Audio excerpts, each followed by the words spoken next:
നമസ്കാരം. കഴിഞ്ഞ മാസം വന്ന ഒരു വീഡിയോയിൽ ഒരു ചോദ്യം ഒരാൾ ഉന്നയിച്ചിട്ടുണ്ട്. വ്യാഴം 7-ൽ മീനത്തിൽ എന്നെഴുതിയിട്ടുണ്ട്. എന്ന് വെച്ചാൽ കന്നി ലഗ്നത്തിൽ ജനിച്ച ആൾ എന്നർത്ഥം. ചന്ദ്രൻ 4-ൽ ഗജകേസരി യോഗം. കന്നി, തുല, വൃശ്ചികം, ധനു. ഇപ്പോൾ ധനു രാശിയിൽ എന്ന് വെച്ചാൽ ധനു രാശിയിൽ ജനിച്ചിരിക്കുന്നു. കന്നി ലഗ്നം. അപ്പോൾ മൂലം, പൂരാടം, ഉത്രാടത്തിൽ കാല് ഇതിലേതോ നക്ഷത്രമാണ് എന്ന് മാത്രമേ ഇതിനകത്ത് കൊടുത്തിട്ടുള്ളതിൽ നിന്ന് വ്യക്തമാകുന്നുള്ളൂ. ചന്ദ്രൻ 4-ൽ ഗജകേസരി യോഗം എന്ന് കൊടുത്തിട്ടുണ്ട്. ശനി, സൂര്യൻ 10-ൽ മിഥുനത്തിൽ എന്ന് വെച്ചാൽ ധനു രാശിയിലേക്ക് നോക്കുന്നുണ്ട്. ചന്ദ്രനെ ശനിയും ആദിത്യനും 10-ൽ നിന്നുകൊണ്ട് നോക്കുന്നു മിഥുനത്തിൽ. അപ്പോൾ ചന്ദ്രന് പൂർണ്ണ ദൃഷ്ടി കിട്ടിയിരിക്കുകയാണ് ശനിയുടെയും സൂര്യൻ്റെയും. സൂര്യനും ശനിക്കും ചന്ദ്രൻ്റെ പൂർണ്ണ ദൃഷ്ടിയും കിട്ടിയിട്ടുണ്ട്. മീനം. അപ്പോൾ കന്നിലഗ്നം, മീനത്തിൽ വ്യാഴം, 4-ൽ ചന്ദ്രൻ, 10-ൽ ശനി, സൂര്യൻ എന്നിങ്ങനെ നിൽക്കുന്നു. ഇത്ര മാത്രമേ ആ ഗ്രഹനിലയെക്കുറിച്ച് പറഞ്ഞിട്ടുള്ളൂ. ബാക്കി വിഷയം പറഞ്ഞിരിക്കുന്നത് 84 വയസ്സ് വരെ ജീവിക്കും എന്ന് ജാതകത്തിൽ എഴുതിയിട്ടുണ്ടെന്ന്. പക്ഷേ ഇയാൾ പൂർണ്ണ ഗർഭിണിയായിരിക്കെ 32 വയസ്സിൽ ശ്വാസകോശത്തിൽ പെട്ടെന്ന് ബ്ലോക്ക് വന്ന് ശ്വാസം മുട്ടി വളരെ വേദന അനുഭവിച്ച് മരിച്ചു. 10 മിനിറ്റ് മാത്രമേ വേദന അനുഭവിച്ചുള്ളൂ എങ്കിലും ഈ സമയം വളരെ വേദന അനുഭവിച്ചാണ് മരിച്ചിരിക്കുന്നത്. 84 വയസ്സ് വരെ ജാതകത്തിൽ ആയുസ് എഴുതി വെച്ചിട്ടുണ്ട് എന്നാണ്. ഒരു കാര്യം ഓർക്കുക, എഴുതിയ ജ്യോത്സ്യനെ കുറ്റം പറയുന്നതിൽ കാര്യമില്ല. എന്ന് വെച്ചാൽ നിങ്ങൾ കുറ്റം പറഞ്ഞു എന്നല്ല, ഇത് കേൾക്കുന്നവർക്ക് അങ്ങനെ പറയാം. ഒരു കാര്യം ഓർക്കുക, നമ്മളുടെ വിവാഹയോഗ കാലയളവ് പോലെയാണ് മരണസന്ധികൾ. ഏതൊരു ജാതകത്തിലും 3 or 4 മരണസന്ധികൾ കാണും. അത് ഓർക്കുക. ആ ഓരോ 3 or 4 മരണസന്ധികളെ, അതിൽ 3 മരണസന്ധികളെയും അതിജീവിച്ചാണ് നമ്മൾ വാർദ്ധക്യത്തിൽ കൃത്യമായ മരണസന്ധിയിലെത്തി ശരീരത്യാഗം നടക്കുന്നത്. അതിൽ ഏതോ ഒരു മരണസന്ധിയിൽ അവർ പോയിരിക്കുന്നു എന്നുള്ളതാണ് വ്യക്തം. അതിന് കാരണം നമ്മൾ കണ്ടെത്തേണ്ടിയിരുന്നത് രാഹുകേതുക്കളെ വെച്ചാണ്.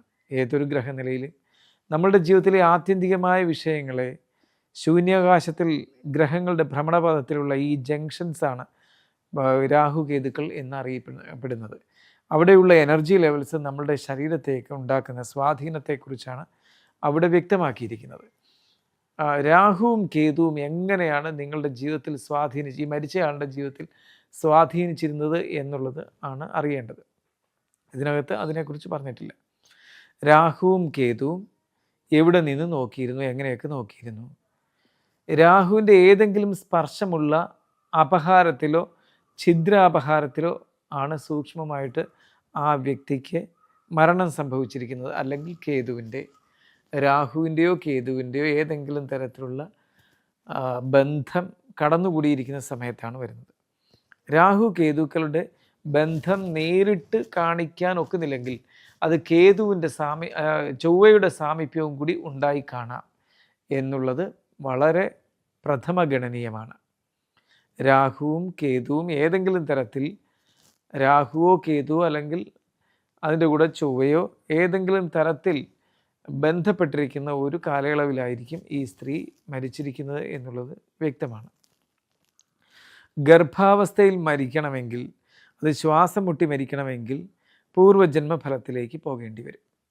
പൂർവ്വജന്മഫലം നോക്കുമ്പോൾ സൂക്ഷ്മമായിട്ട് പൂർവ്വജന്മഫലം ധാരാളം നോക്കുന്ന ആളായതുകൊണ്ട് ഞാൻ പറയുന്നു, പൂർവ്വജന്മത്തിൽ ഇത്രയും ഭയാനകമായൊരു മരണം സംഭവിച്ചിരിക്കുന്നതുകൊണ്ട് പൂർവ്വജന്മത്തിൽ ആരെങ്കിലും ഇതേപോലെ ഗർഭിണികളെ കൊല്ലുകയോ ഒക്കെ ചെയ്തിരിക്കുന്ന ആളായിരിക്കാം. ഇത് പറയാതെ തന്നെ ഗ്രഹനിലയിൽ കൂടി വളരെ വർഷങ്ങൾക്ക് മുമ്പ് തന്നെ നമുക്ക് കണ്ടെത്താവുന്ന കാര്യവുമാണ്. ഇപ്പം മരിച്ചതിന് ശേഷമുള്ള കാര്യമാണല്ലോ പറഞ്ഞിരിക്കുന്നത്. എങ്കിൽ ഇതിന് വളരെ നേരത്തെ തന്നെ പരിഹാരം ചെയ്തിരുന്നുവെങ്കിൽ ദോഷം സംഭവിക്കുകയില്ലായിരുന്നു. അതിനൊന്നുകിൽ അതിനെ പറ്റി നാഡീ ജ്യോതിഷം, അഗസ്ത്യ നാഡിയോ, അല്ലെങ്കിൽ ഇതുപോലെ പൂർവ്വജന്മഫലത്തെക്കുറിച്ച് സൂക്ഷ്മമായി പറയുന്നവരെ കൊണ്ട് അതിനെ അനലൈസ് ചെയ്ത് ഗ്രഹനിലയെ പരിശോധനം ചെയ്ത് വേണമായിരുന്നു പരിഹാരങ്ങൾ ചെയ്ത് രക്ഷപ്പെടേണ്ടിയിരുന്നത്. അത് സംഭവിക്കാത്ത പക്ഷം ഇങ്ങനെ സംഭവിച്ചു എന്നാണ് എനിക്ക് പറയാനുള്ളത്. ഇനിയും വളരെ വേഗം തന്നെ ഇതിൻ്റെ സൂക്ഷ്മമായ വശങ്ങളെക്കുറിച്ച് അറിയേണ്ടതുണ്ട്. എന്തുകൊണ്ട് മരണപ്പെട്ടു, ഇനിയും ജന്മമുണ്ടാകും. അപ്പോഴും 32 വയസ്സിൽ ശ്വാസകോശത്തിൽ പെട്ടെന്ന് ഈ ബ്ലോക്ക് വന്നു എന്ന് പറയുമ്പോൾ അതൊരു ഭയാനകമായ അതിദാരുണമായ മരണം. അപ്പോൾ കഴിഞ്ഞ ജന്മത്തിലെ എന്തൊക്കെയോ പാപഫലങ്ങളാണ് ഈ സ്ത്രീയെ ഈ മരണത്തിലേക്ക് നയിച്ചതെന്നുള്ളത് വളരെയേറെ വ്യക്തമാണ്. എങ്കിൽ അതിനുള്ള പരിഹാരം മരിച്ചു പോയിരിക്കുന്ന പരേതാത്മാവിൻ്റെ ശാന്തിക്ക് വേണ്ടി ചെയ്യുകയും അതൊക്കെ കൊണ്ട് ഈ ജന്മത്തിൽ ജീവിച്ചിരിക്കുന്നവർക്ക് ഈ പരേതാത്മാവിൻ്റെ ഈ വൈറ്റൽ ബോഡി പവറിൻ്റെ നെഗറ്റീവായിട്ടുള്ള ഫലം ഉണ്ടാകാതിരിക്കാനും ഇടയാക്കുമെങ്കിലും ഇത് ദീർഘകാലം ഇത് നമ്മൾ പറയുമ്പോൾ ഇതെല്ലാം അർഗോലാസ്ഥാനത്താണ് പറയുന്നത്. ജ്യോതിഷത്തിൻ്റെ വശത്ത് നോക്കുമ്പോൾ അന്തരീക്ഷത്തിൽ തന്നെ കാണും.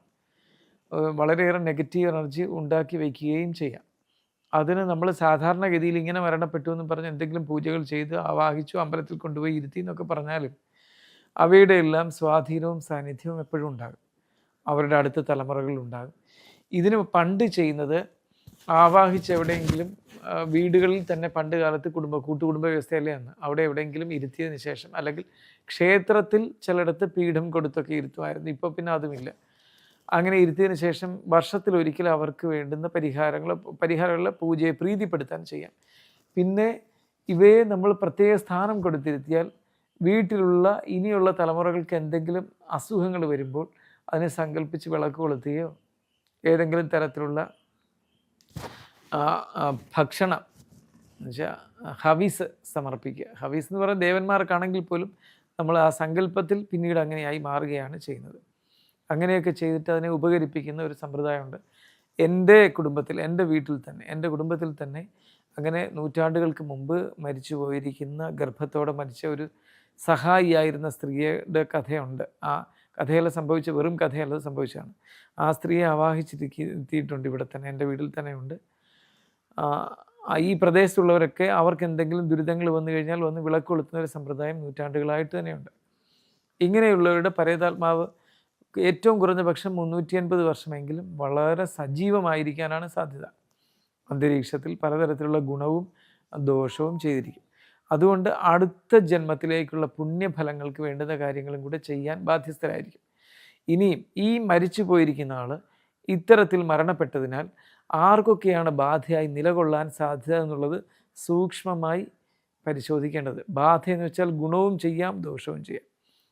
ഈ മരിച്ചു പോയിരിക്കുന്ന ആളിൻ്റെ ഗ്രഹനിലയോട് സാമ്യമുള്ളതോ അതേ നക്ഷത്രത്തിൽ ജനിച്ചവരോ ഉണ്ടെങ്കിൽ അവർക്കോ, അതുപോലെ തന്നെ ഈ നക്ഷത്രത്തിൻ്റെ മരിച്ചുപോയ സ്ത്രീയുടെ ജന്മനക്ഷത്രത്തിൻ്റെ 7ാം രാശിയിലെ നക്ഷത്രങ്ങളിൽ ജനിച്ചവർ ആ കുടുംബത്തിൽ ആരെങ്കിലും ഉണ്ടെങ്കിലോ, അതുമാത്രമല്ല ഈ മരിച്ച നക്ഷത്രത്തിൻ്റെ 7ാം രാശിയിലെ നക്ഷത്രങ്ങളിലുള്ളവരാരെങ്കിലും ആ കുടുംബത്തിൽ ഉള്ളവരുണ്ട്, അവർക്കെല്ലാവർക്കും ശ്രദ്ധ വേണ്ടതുണ്ട്.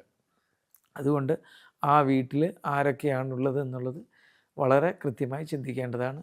അപ്പോൾ ഈ മരിച്ച സ്ത്രീയുടെ ജന്മനക്ഷത്രത്തിൻ്റെ 7ാം നക്ഷത്രത്തിലുള്ള ആളുകളുണ്ടെങ്കിൽ അവർക്കും, മരിച്ച നക്ഷത്രത്തിൻ്റെ 7ാം നക്ഷത്രത്തിലുള്ളവർ ആരെങ്കിലും ഉണ്ടെങ്കിൽ അവർക്കും ഒക്കെ ജാഗ്രത വേണ്ടതാണ്. പിന്നെ മരിച്ച സമയത്തെ ഗ്രഹനില സൂക്ഷിച്ചു വച്ചിരിക്കേണ്ടതാണ്. അവർ ജനിച്ച സമയത്തെ ഗ്രഹനില പോലെ തന്നെ. ഇനിയും ഈ കുടുംബത്തിൽ അടുത്ത 3 തലമുറയ്ക്കുള്ളിൽ ഏതെങ്കിലും തരത്തിലുള്ള ദുഃഖമോ ദുരിതമോ വരുന്നു എങ്കിൽ അന്ന് ഈ ഗ്രഹനില അനുസരിച്ച് ഈ മരിച്ചു പോയിരിക്കുന്ന ഗർഭാവസ്ഥയിൽ മരിച്ചു പോയിരിക്കുന്ന സ്ത്രീയുടെ ഗ്രഹനില വശാലുള്ള ഫലങ്ങൾ എന്തെങ്കിലും മരിച്ച ഗ്രഹനിലയും ജനിച്ച ഗ്രഹനിലയും വെച്ചിരിക്കണം. അത് വളരെ സൂക്ഷ്മമായിട്ട് പറയുകയാണ്. അന്ന് പിന്നെ ദേവപ്രശ്നം, ആവാഹിച്ചിരുത്തൽ, ലോകത്തുള്ള എല്ലാ ബന്ധുക്കളെയും വിളിച്ചുകൂട്ടിയുള്ള പൈസ എല്ലാം കൊണ്ടുവന്ന് അമ്പലം സ്ഥാപിക്കൽ, ഇതിനൊന്നും വരാതിരിക്കാൻ വേണ്ടുന്ന കാര്യങ്ങളും കൂടിയാണ് പറയുന്നത്. എന്നിട്ട് അവയ്ക്കനുസരിച്ച് ഈ വ്യക്തിയുടെ സ്വാധീനം ഏതെങ്കിലും തരത്തിൽ ഉണ്ടാകുന്നുണ്ടോ എന്നുകൂടി നോക്കണം. കാരണം ഇങ്ങനെയുള്ള രീതിയിൽ മരിച്ചവർ വീണ്ടും അതേ കുടുംബത്തിൽ വന്ന്, ഇപ്പോൾ സഹായി ഒന്നും അല്ലല്ലോ, ആ വീട്ടിലെ ആൾ തന്നെയല്ലേ, ആ കുടുംബത്തിൽ. അപ്പോൾ സഹായിയാണെങ്കിൽ മരിക്കുന്നതെങ്കിൽ അവരുടെ വീടുകളിലായിരിക്കും. ഇതിപ്പോൾ നിങ്ങൾക്ക് അതെൻ്റെ കുടുംബത്തിൻ്റെ ഫലം വെച്ചാൽ ഞാൻ സഹായി എന്നുള്ളത് പറഞ്ഞു.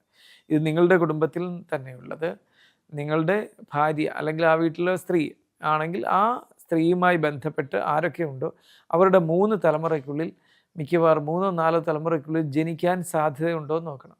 എങ്കിൽ ഈ സ്വഭാവങ്ങളെല്ലാം അവർക്ക് പ്രകടമാവുകയും ചെയ്യും. മിക്കവാറും വിമ്മിഷ്ട രോഗിയായിട്ട്, ശ്വാസകോശത്തിന് തടസ്സമുള്ള ആളായിട്ട്, എന്ന് വെച്ചാൽ ആസ്മ ഉള്ള ആളായിട്ടും ജനിക്കാൻ സാധ്യതയുണ്ട്. മറ്റൊന്ന്, ഗർഭാവസ്ഥയിൽ മരിച്ചിരിക്കുന്നതുകൊണ്ട് നമ്മൾ മുമ്പേ പറഞ്ഞ പോലെ അറുകൊല എന്നൊക്കെയുള്ള രീതിയിലായിരിക്കും. ഇവർ ജനിക്കുമ്പോൾ കുറച്ച് സൈക്കിക് ആയിരിക്കാനാണ് സാധ്യത. ഇനിയും ജനിക്കുമ്പോൾ മനോവിഭ്രാന്തി ഉള്ളവർ, വലിയ കലഹക്കാർ, ആത്മഹത്യാ പ്രവണതയുള്ളവർ, ഇതൊക്കെ ആയിരിക്കും. ഏത് തരത്തിലാണോ നമ്മൾ മരിച്ചത്, പിന്നെ നമ്മൾ ഏകദേശം ഒരു 1000 വർഷത്തിനുള്ളിൽ തന്നെ നമ്മൾ ജനിച്ചെന്നിരിക്കട്ടെ, അല്ലെങ്കിൽ ചിലപ്പോൾ വളരെ അധിക കാലം കഴിയാതെ ഈ ഒരു 100 വർഷത്തിനുള്ളിൽ തന്നെ ജനിച്ചെന്നിരിക്കട്ടെ, അത് അവരുടെ മനസ്സിൻ്റെ ചിന്തയുടെ സങ്കല്പ വികല്പാത്മകം മനഃ എന്നാണ് മനസ്സിൻ്റെ നിർവചനം. ആ സങ്കല്പങ്ങളുടെയും വികല്പങ്ങളുടെയും സ്വഭാവം അനുസരിച്ചാണ് വീണ്ടും വന്ന് ജനിക്കുന്നത്. അതിൻ്റെ തീവ്രതയനുസരിച്ച് അവർക്ക് ഏതെങ്കിലും തരത്തിലുള്ള ഇച്ഛ അവസാന നിമിഷം കടന്നു പോയിട്ടുണ്ടെങ്കിൽ അതിന് പറ്റിയ മാതാപിതാക്കളെ തിരഞ്ഞെടുക്കും. മരണകാലത്തെ ഇച്ഛകളൊക്കെ അനുസരിച്ചാണത്. ആ മരിക്കുന്നതിന് മുമ്പുള്ള 7 മിനിറ്റ് അല്ലെങ്കിൽ ആ കുറച്ചൊരു പീരീഡ്, ആ 10 മിനിറ്റുള്ളിൽ ഇവരുടെ എല്ലാ ഓർമ്മകളും കടന്നു വരികയും ഇവരുടെ ആഗ്രഹങ്ങൾ പൂർത്തീകരിക്കാതെ കിടന്നതെല്ലാം കൂടെ മനസ്സിനെ വിഷമിപ്പിക്കുകയും ചെയ്യും. അപ്പോഴാണ് ആ ആഗ്രഹ പൂർത്തീകരണം തീവ്രമായിട്ടുണ്ടെങ്കിൽ അത്രയും പിടയും.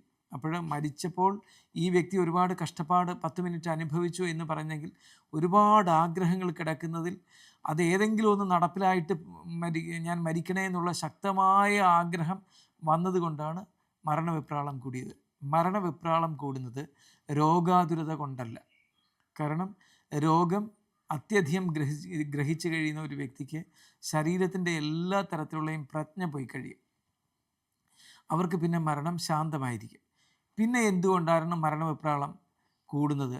ആഗ്രഹം, പ്രത്യേകിച്ച് ഈ കൊലപാതകമല്ലാതെ വെട്ടിക്കൊല്ലുക ഇങ്ങനെയൊക്കെയുള്ളതല്ലാത്തതിന്, രോഗം വന്ന് മൂർധന്യാവസ്ഥയിലെത്തിയ മരണത്തിന് വിപ്രാളം വന്നു കഴിഞ്ഞാൽ അതിൻ്റെ അർത്ഥം ആഗ്രഹങ്ങളുടെ ഒരു വലിയ ഒരു പാരാവാരം മനസ്സിൽ കിടന്ന് അലയടിച്ചു എന്നുള്ളതാണ്.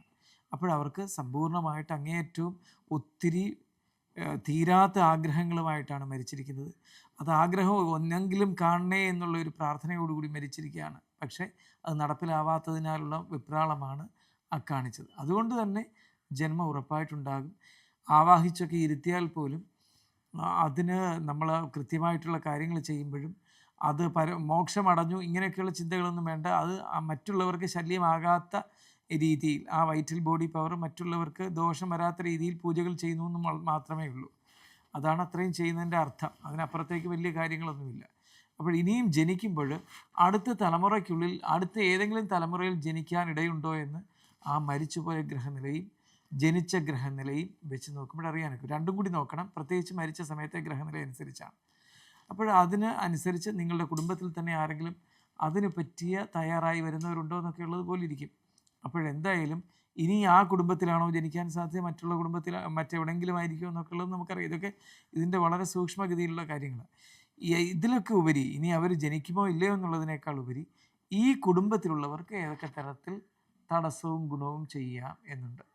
അതിന് എന്തൊക്കെ പരിഹാരങ്ങൾ വേണമെന്നുള്ളത് സൂക്ഷ്മമായി പരിഗണിച്ച് ചെയ്യണം. ഏതെങ്കിലും പൂജ ചെയ്ത് ഒഴിവാക്കാൻ പറ്റുന്നതായിരിക്കുകയില്ല സമ്പൂർണ്ണമായിട്ടും. അതിന് വീട്ടിൽ എന്തെങ്കിലും മാസത്തിലൊരിക്കൽ നേദ്യം സമർപ്പിക്കേണ്ടതുണ്ടോ, അതൊക്കെ നമ്മൾ നോക്കണം. ഇല്ലെങ്കിൽ അതിനെ ആവാഹിച്ചിരിക്കുന്നിടത്ത് ചെയ്യേണ്ടതുണ്ടോ, വർഷത്തിലൊരിക്കൽ എന്തെങ്കിലും പ്രത്യേകം പൂജകൾ ചെയ്യേണ്ടതുണ്ടോ എന്നുള്ളതെല്ലാം നോക്കണം. അങ്ങനെ ചെയ്തില്ലെങ്കിൽ 3-4 തലമുറയ്ക്കുള്ളിൽ അത്ര തന്നെ പോകണമെന്നില്ല, കുടുംബം അന്തഛിദ്രം വന്ന് എല്ലാം കാക്കിയെറിഞ്ഞ കല്ലുപോലെ ആയിത്തീരാൻ സാധ്യതയുണ്ടാകാം. ഇത്രയും കൂടെ സൂക്ഷ്മമായിട്ട് ഞാൻ പറയുകയാണ്. നിങ്ങൾ വളരെ ഗൗരവത്തിൽ വേണം ഈ വിഷയത്തെ എടുക്കാൻ. ഇനി ഇത് പറഞ്ഞാലും തീരുന്നില്ല. എനിക്കൊരു 1/4 മണിക്കൂർ പറഞ്ഞാലും തീരാത്ത മാറ്റർ ഇത്രയും പറഞ്ഞ ഗ്രഹങ്ങളുടെ നിൽപ്പിൽ തന്നെ ഉണ്ട്. ഞാൻ അതിനകത്തുനിന്ന് ഊഹിച്ചെടുത്ത കാര്യങ്ങൾ ഒക്കെ വെച്ച് തന്നെ ഉണ്ട്. അത് ബാക്കിയും കൂടെ കണ്ടതിന് ശേഷം നിങ്ങൾക്ക് മനസ്സിൽ എവിടെയാണോ നിങ്ങൾക്ക് ഉചിതമായി തോന്നുന്നത് അവിടെ പോയിട്ട് കാര്യങ്ങൾ സൂക്ഷ്മമായി നിർവഹിക്കുക.